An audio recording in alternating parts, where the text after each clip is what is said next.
नमस्कार। आज की करेंट अफेयर्स की क्लास में हम हिजाब कंट्रोवर्सी के बारे में पढ़ेंगे, जो कि कर्नाटक में इस समय एक ज्वलंत मुद्दा है। यह न्यूज में क्यों है?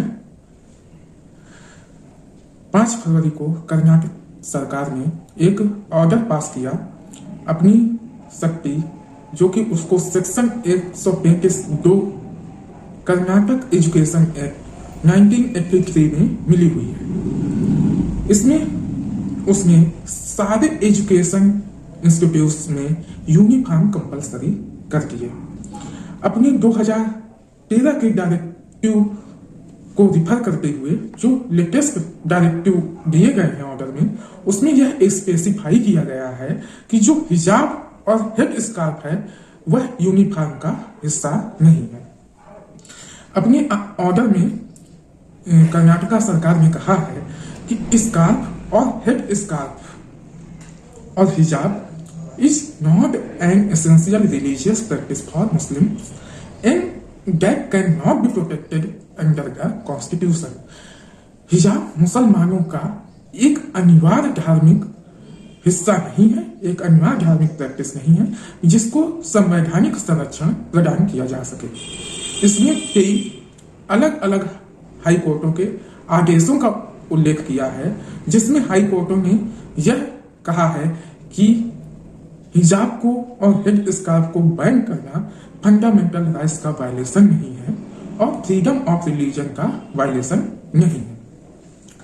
अब हम देखते हैं कि वह कौन से रूलिंग थे, उनके खिलाफ जो कर्नाटका हाई कोर्ट में पिटीशन फाइल की गई है इस आदेश में, तो उन रूलिंग के खिलाफ क्या काउंटर आर्गुमेंट्स किए गए हैं और इसमें गवर्नमेंट का क्या स्टैंड है। तो ये जो केस ऑर्डर में कर्नाटका गवर्नमेंट ने साइड किए हैं वो हैं केरला, बॉम्बे और मद्रास हाई कोर्ट के जजमेंट। केरला हाई कोर्ट का हम सबसे पहले देखेंगे, 2018 का जजमेंट है, Fatima Tasneem versus state of Kerala. एक रिट पिटीशन हाई कोर्ट में मोहम्मद सुमीर, जो कि 2 माइनर बच्चियों के पिता थे, उनके द्वारा दाखिल की जाती है। पिटीशन में स्कूल की यूनिफॉर्म को चैलेंज किया गया था और हाई कोर्ट ने इस मामले में यह कहा कि collective right of school must be given primacy over individual right of the students. जो कलेक्टिव राइट है वह हमेशा इंडिविजुअल राइट पर भारी पड़ेगा, उसको प्रेफरेंस दिया जाना चाहिए। In current case Karnataka high court में पिटिशनर्स द्वारा यह दलील दी गई कि यह केस वर्तमान केस में अप्लाई नहीं होगा, क्योंकि जो केरल हाई कोर्ट ने जजमेंट दिया था Fatima Tasneem versus state of Kerala में, वो दिया था एक माइनॉरिटी इंस्टीट्यूट, वह एक मिशनरी स्कूल था, क्रिश्चियन मिशनरी स्कूल। और वर्तमान केस में जो गवर्नमेंट ने ऑर्डर पास किया है वह है गवर्नमेंट एजुकेशनल इंस्टीट्यूशंस के लिए।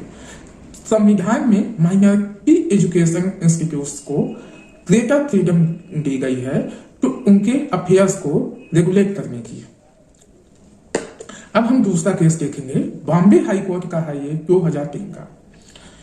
इन Fatima Hussain Syed versus Bharat educational society, इसमें भी एक माइनर स्टूडेंट थी जिसके द्वारा स्कूल के ड्रेस कोड को चैलेंज किया गया था, जहां पर हिजाब को ड्रेस कोड का हिस्सा नहीं माना गया था। इसमें हाई कोर्ट ने कहा a girl student not wearing the head scarf or head covering studying in exclusive girls section cannot be said to in any manner acting inconsistent with the aforesaid verse 31 or violating any injunction provided in Holy Quran।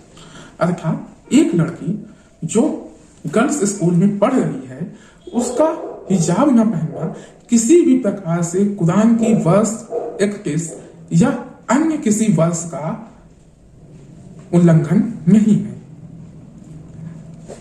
Karnataka case में petitioners ने कहा कि ये जो judgement है वो कर्नाटका वाले case में नहीं अप्लाई होगा, क्योंकि वहां पे जो जजमेंट दिया गया था वो दिया गया था स्पेशली फॉर गर्ल्स स्कूल। और यहाँ पे जो पिटीशन दाखिल हुई है और जो गवर्नमेंट का ऑर्डर है वह है को एजुकेशनल इंस्टीट्यूट्स के लिए। अब हम देखते हैं तीसरा जो जजमेंट है मद्रास हाई कोर्ट का 2004 का। यह है matriculation higher secondary school staff versus sir M Venkata Subba Rao. इसमें जो है स्टाफ के लिए यूनिफॉर्म को कंपलसरी किया गया था स्कूल के द्वारा, लेकिन हाई कोर्ट ने यह पाया कि उसके पीछे कोई स्टेटरी जो है बैकलॉगिंग नहीं थी ड्रेस कोड के पीछे, और उसने जो है इंटरफियर करने से मना कर दिया। और जो है ये माना हाईकोर्ट ने कि टीचर्स को हायर स्टैंडर्ड ऑफ डिसिप्लिन जो है करना चाहिए और रोल मॉडल बनना चाहिए अपने स्टूडेंट के लिए। लेकिन इस रूलिंग के साथ भी वही समस्या है कि इस रूलिंग में ऐसा कोई डिस्कशन नहीं था कि हिजाब पहनना या जो है आर्टिकल 25 का वायलेशन है हिजाब पे बैन अथवा नहीं। हिजाब के बारे में इसमें कोई जिक्र ही नहीं था, ना ही इसमें जो है आर्टिकल 25 के बारे में कोई जिक्र था। अब देखते हैं हमारे जो पिटिशनर्स हैं जिन्होंने कर्नाटका गवर्नमेंट के डिसीजन को चैलेंज किया है हाई कोर्ट में, उन्होंने और क्या ग्राउंड्स लिए हैं। पिटिशनर्स ने ग्राउंड लिया है आर्टिकल 19(1)(a) का, जो कि गारंटी करता है right to freedom of speech and expression. Petitioners का मानना है कि हिजाब पहनना लड़कियों का अधिकार है अंतर्गत आर्टिकल 91(a) और यह उनका एक्सप्रेशन का अधिकार है।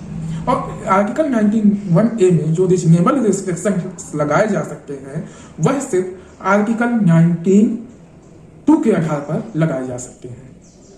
यह क्या इंक्लूड करता है, अभी हम ये आर्टिकल्स पढ़ेंगे। पिटिशनर्स ने यह भी कहा कि हिजाब पहनना किसी भी तरह से पब्लिक ऑर्डर के खिलाफ नहीं है। पिटिशनर्स ने जो है सिखों का टर्बन पहनना और बाकी चीजों के बारे में भी इस पिटिशन में जिक्र किया है कि उनको जब है धार्मिक स्वतंत्रता का अधिकार तो मुस्लिम महिलाओं को क्यों नहीं। अब हम पढ़ते हैं कि कॉन्स्टिट्यूशनल प्रोविजंस क्या हैं इस बारे में। सबसे पहले हम पढ़ेंगे आर्टिकल 19। हमको पूरा आर्टिकल पढ़ने की आवश्यकता नहीं है, आप लोग अपनी बेयर खोल लीजिए, उसमें पढ़िए article 19 protection of certain rights regarding freedom of speech. मैं इसको हिंदी में भी पढ़ देता हूं। वाक स्वतंत्र आदि विषयक कुछ अधिकारों का संरक्षण। यह कहता है all citizens shall have the right, सभी नागरिकों को अधिकार होगा a to freedom of speech and expression, वाक स्वतंत्रता और अभिव्यक्ति की स्वतंत्रता का। अब इसी के अंतर्गत पिटिशनर्स का दावा है कि हिजाब पहनना एक अभिव्यक्ति की स्वतंत्रता है। इसमें जो रिस्ट्रिक्शन लगाए जा सकते हैं वो केवल सब क्लॉज 2 के आधार पर लगाए जा सकते हैं। यह कहता है कि इसमें जो स्टेट रीजनेबल रिस्ट्रिक्शन इंपोज कर सकता है वह केवल होना चाहिए interest of the sovereignty and integrity of India, the security of the state, friendly relations with foreign states, public order, decency और मोरालिटी, और in relation to contempt of court, defamation और इंसाइटमेंट ऑफ एन ऑफेंस।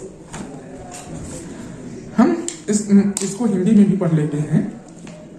इसमें जो युक्ति युक्त निर्बंधन लगाए जा सकते हैं वह है भारत की संप्रभुता और अखंडता, राज्य की सुरक्षा, विदेशी देशों के साथ मैत्रीपूर्ण संबंध, लोक व्यवस्था, शिष्टाचार या सदाचार के हितों में न्यायालय की अवमानना, मानहानि या अपराध के लिए उत्प्रेरित करने में।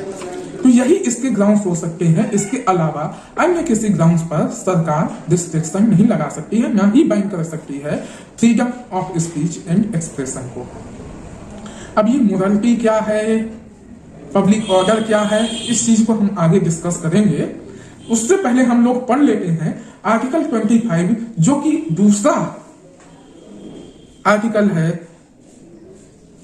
जो धार्मिक स्वतंत्रता को और जिसको पिटिशनर्स ने अपनी पिटिशन में क्लेम किया है कि जो कर्नाटक गवर्नमेंट का ऑर्डर है वो इस आर्टिकल को वायलेट करता है। आर्टिकल 25 क्या कहता है? Freedom of conscience and free profession, practice and propagation of religion. हम इसको हिंदी में पढ़ेंगे। अंतःकरण की और धर्म के अबाध रूप से मानने, आचरण और प्रचार करने की स्वतंत्रता। लेकिन इसमें तुरंत दे दिया गया है कि ये जो आर्टिकल है यह अपने आप में सब्जेक्ट है इसके सब क्लॉज 1 का, सब्जेक्ट टू पब्लिक ऑर्डर। गौर से पढ़िए, ये आर्टिकल जो है सब्जेक्ट है, आर्टिकल आर्बिट्ररी नहीं है, सब्जेक्ट है आर्टिकल 25 सब सेक्शन 1 का। तो आप इसको पढ़िए। Subject to public order, morality and health and to the other provisions of this part. मतलब कि पार्ट 3 फंडामेंटल राइट्स के का अगर वायलेशन हो रहा है तो भी वह सब्जेक्ट होगा आर्टिकल 25 का। ठीक है, वहां पे आप आर्टिकल 25 को क्लेम नहीं कर सकते हैं अगर कहीं पे भी जो है ब्रीच हो रहा है राइट ऑफ इक्वलिटी का, राइट ऑफ फ्रीडम का, right of life with dignity का या अन्य किसी मौलिक अधिकार का। इसका जो है सब क्लॉज 2 क्या कहता है? Nothing in this article shall affect the operation of any existing law or prevent the state from making any law a regulating or restricting any economic, financial, political or other secular activity which may be associated with religious practice. B. Providing for social welfare and reform. हमारे काम का केवल यही है, अगर कोई law या ऐसा कोई लॉ बन चुका है जो कि सोशल वेलफेयर और रिफॉर्म के लिए है, या सरकार ऐसा कोई लॉ बना रही है जो कि सोशल वेलफेयर और रिफॉर्म के लिए है, तो उसको आर्टिकल 25 के तहत चैलेंज नहीं किया जा सकता है। आर्टिकल 25 उसको अफेक्ट नहीं करेगा। Nothing in this article shall affect. मैं हिंदी में भी आपको पढ़ देता हूं।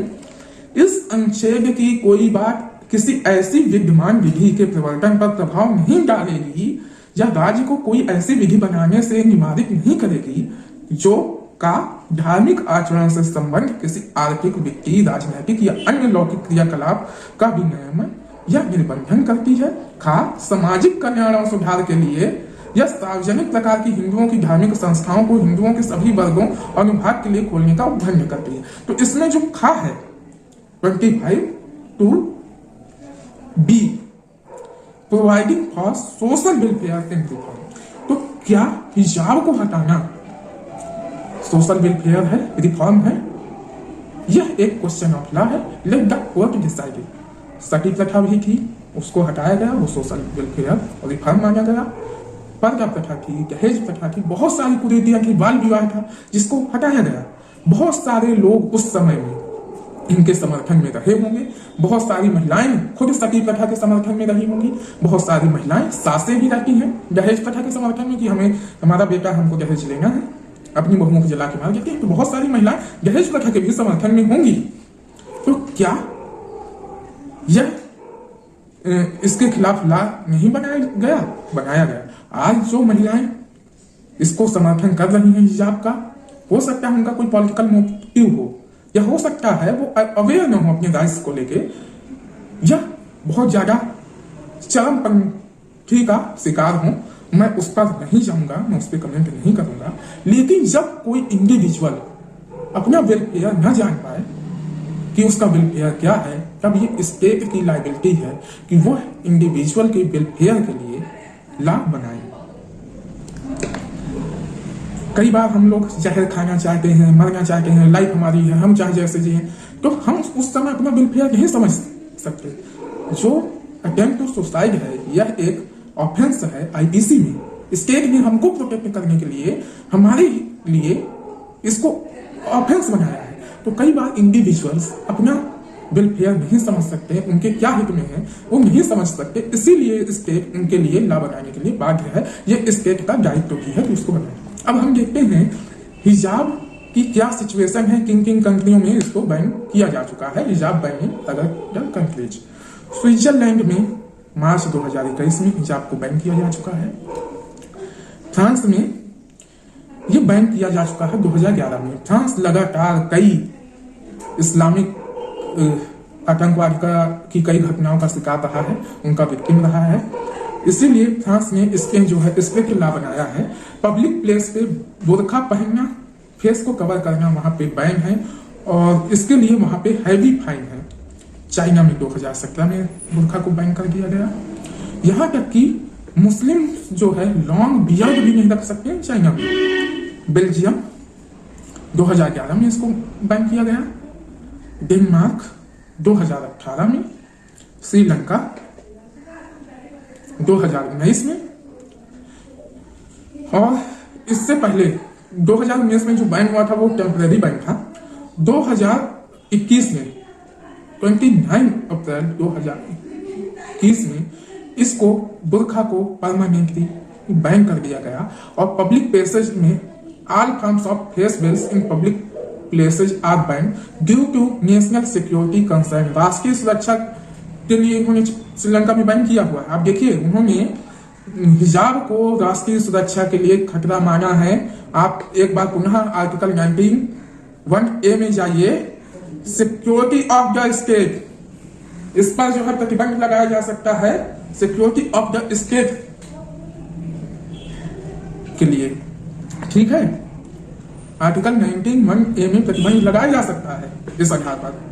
अब देखिए, जर्मनी ने इसको बैन किया 2017 में, ऑस्ट्रिया ने बैन किया 2017 में, बल्गेरिया ने बैन किया 2016 में, नीदरलैंड ने बैन किया 2012 में और 1 अगस्त 2019 से इसको स्कूल, पब्लिक ट्रांसपोर्ट, हॉस्पिटल और गवर्नमेंट बिल्डिंग्स में भी बैन कर दिया और हैवी फाइन वहां भी इस पर लगा दिया गया है बुर्का पे। नॉर्वे में 2018 में, स्वीडन में दिसंबर 2019 में, रिपब्लिक ऑफ कांगो में मई 2015 में। रिपब्लिक ऑफ कांगो आपका पहला अफ्रीकन कंट्री है जिसने बुर्का को बैन किया है और जो कि कभी भी इस्लामिक आतंकवाद का शिकार नहीं हुई है। अब हम देखते हैं इस केस में करंट अपडेट्स क्या है।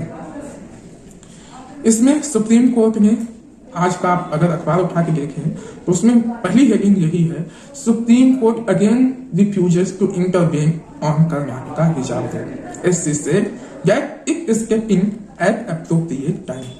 सुप्रीम कोर्ट ने कर्नाटका हिजाब मामले में इंटरवेन करने से मना कर दिया है और कहा है यह उचित समय पर इस मामले में अपना कदम बढ़ाएगी। कर्नाटका हाई कोर्ट ने एक अंतरिम आदेश जारी कर दिया है। सारे जो धार्मिक पोशाक हैं, परिधान हैं, उनको स्कूलों में बैन कर दिया है, स्कूलों में और कॉलेजों में, और जो है जिसमें हिजाब है, भगवा गमछे आदि हैं, उनको क्लासरूम में बैन कर दिया है।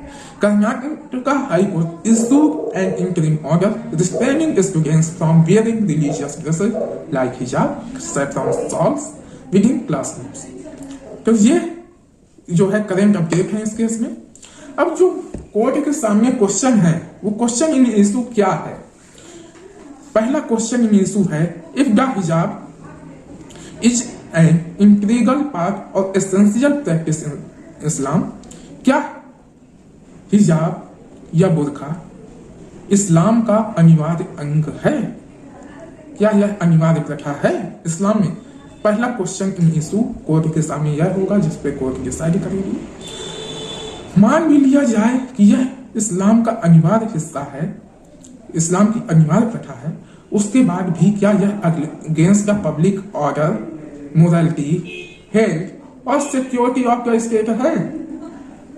अगर है तब भी इसको सरकार बैन कर सकती है। तीसरा, what will prevail, individuals right और कलेक्टिव राइट ऑफ सोसाइटी। जहां पर बात हो इंडिविजुअल्स राइट की और collective right of the society की बात हो तो वहां पर प्रिवेल क्या करेगा। तो इन सारे मुद्दों को कोर्ट को हम डिसाइड कर लेने देते हैं। इन सारे मुद्दों को हम कोर्ट को डिसाइड करने देते हैं। हम इसका कंक्लूजन, आज का जो ये टॉपिक है इसको कंक्लूड करते हैं।